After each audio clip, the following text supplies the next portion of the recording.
Hello guys, welcome back. I'm going to show you here how you group gradient on Figma. First, what you're gonna do actually is about to be right here. So something that is ready to be satisfied with the progress that we can actually start to make it about some a thing that we can start to give it with a certain moment that we want to start to continue and see if it's really being deserved for this situation. So what you're gonna do is about to go for an object and start to add it. Now once you do this, it's really about to be satisfied with the progress, uh, and really what you're gonna do is about to be satisfied for going on with here, and then start scroll down, then about to go for something that is really related to the stroke, and then you can see gradient here.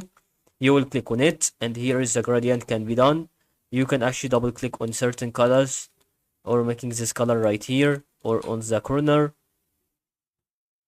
which is really a blue, and here for example is really green. So this is really how the gradients feels difference if you make it like this.